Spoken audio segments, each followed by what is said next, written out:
Alors on te connaissait en tant que journaliste, en tant qu'écrivain, auteur de romans policiers entre autres, et te voilà cinéaste. Comment devient-on cinéaste lorsqu'on s'appelle Gérard Pal? Alors je sais pas par quoi ça commence ou par quoi il faudrait commencer. Qu'est-ce qui a pu m'aider à faire ça? Peut-être d'autres métiers aussi, boulanger ou cuisinier, restaurateur. Comment on accommode les plats, comment on met des épices là-dedans. Tout part de l'écriture en fait. Mais pour faire des films c'est pareil, c'est l'écriture aussi. Ça commence sur l'écriture, mais après, Non, ouais. après il y a du montage, il y a de la technique Ouais, quand même. mais c'est de l'écriture de l'image aussi. Hein. C'est une forme d'écriture, une forme de construction, une forme de narration. Donc finalement, c'est un peu le même monde. Hein. Je me sens pas étranger là-dedans spécialement. Quoi. Et alors, comment est arrivée cette histoire du petit lapin bleu? Alors ça c'était avec Gilles Pouliquin, mon compère photographe, quand on sillonnait les campagnes bretonnes pour faire un bouquin qui s'appelait Commerce de campagne, qui a eu pas mal de succès. Et on s'est retrouvés là. Quelqu'un nous a dit voilà, il y a un bar génial qui s'appelle Mon Lapin Bleu, en pleine campagne, entre Pouldreuzic et Pleuze-Évêque. Et puis on est arrivé dans l'endroit en question, mais il y avait marqué café nulle part. Donc on a fait le tour du hameau, et puis on dit on nous a dû nous raconter des conneries. On a quand même essayé d'ouvrir la porte d'une maison, et puis là il y avait Yvonne au milieu qui nous a dit je vous attendais.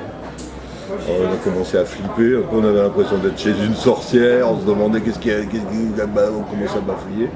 Et puis elle nous a dit non, c'est tous les gens qui entrent chez moi, c'est qu'ils le méritent. Ça démarrait là, sous des bons auspices dès le départ, et on s'est dit là il y a une matière incroyable. C'est-à-dire que c'est vrai que quand on a fait ce bouquin, on a rencontré beaucoup de femmes tenancières qui avaient des trajectoires, des caractères extraordinaires. On apprenait beaucoup de choses à leur contact, de la psychologie humaine, de la philosophie de la vie, enfin tout un tas de choses. Mais elle, c'était comme la quintessence de tout ça, quoi. Avec derrière vraiment un fond aussi de littérature, de connaissances à la fois intellectuelles et empiriques. Elle arrive à mélanger les deux, donc c'est une espèce de... Elle a du recul aussi par rapport à ce qu'elle fait, par rapport à ce métier. Donc c'est vraiment... quand on a eu envie de faire un film, j'ai pensé qu'à elle, quoi. C'était forcément avec Yvonne. Et alors ça s'est filmé comment, sur plusieurs journées? Ouais, on a filmé ça en 10 journées en fait. Bien que ce soit à 20 km de Douarnenez, on avait décidé de dormir sur place, enfin tout près quoi.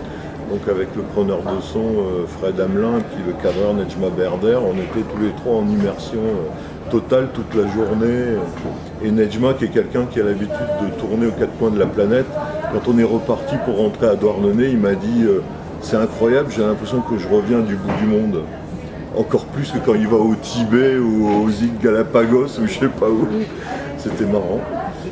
Et donc une dizaine de journées où on était comme des clients en fait. C'est-à-dire que quand des clients un peu particuliers certes, mais dès que des clients se levaient, on s'asseyait à leur place. Quoi.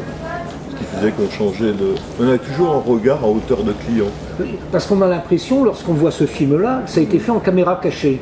Ouais, non, c'est pas le cas. Parce que les clients qui sont là ne sont pas du tout oubliés, ils oublient la caméra, on le voit. Bon, après, il y a l'effet du montage. C'est vrai que on a supprimé toutes les scènes où ils nous interpellaient ou alors où il y avait un truc qui se passait par rapport à pourquoi vous nous filmez, machin. Bon, on a enlevé tout ça, hein, c'est vrai.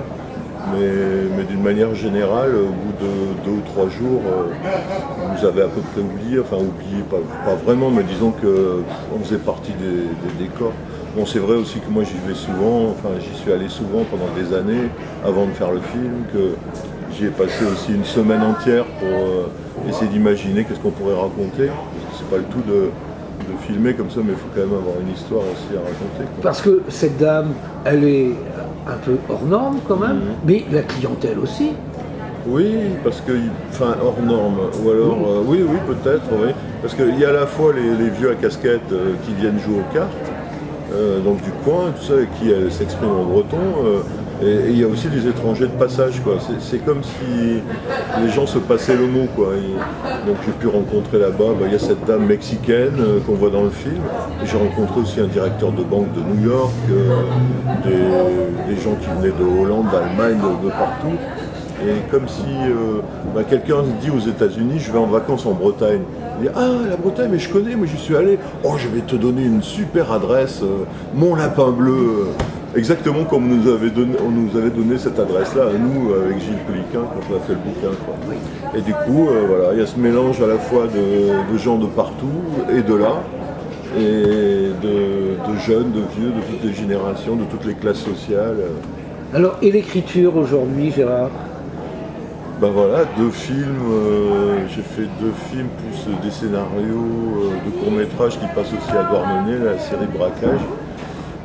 Donc j'ai passé une année entière là dans l'écriture de l'image, en quelque sorte, quoi. En Braquage, c'est une fiction? C'est des fictions, ouais, c'est des courts-métrages polars en fait. Oui, avec la plume et l'humour de Gérard Hall, je pense. Ouais, c'est-à-dire qu'à chaque fois on a travaillé en binôme aussi avec des réalisateurs, donc c'est pas forcément drôle ce que j'ai fait, quoi. Il y a Nulle part, par exemple, qui est un court-métrage qui parle d'une faillite agricole, enfin ça part de ça, et d'un mec qui va braquer la banque de son propre bled, quoi, une espèce de suicide social, quoi. Alors, en toile de fond, il y a tous ces problèmes de l'agriculture et tout ça, mais c'est un film qui ne juge pas. On voit la détresse d'un homme, mais on ne juge pas.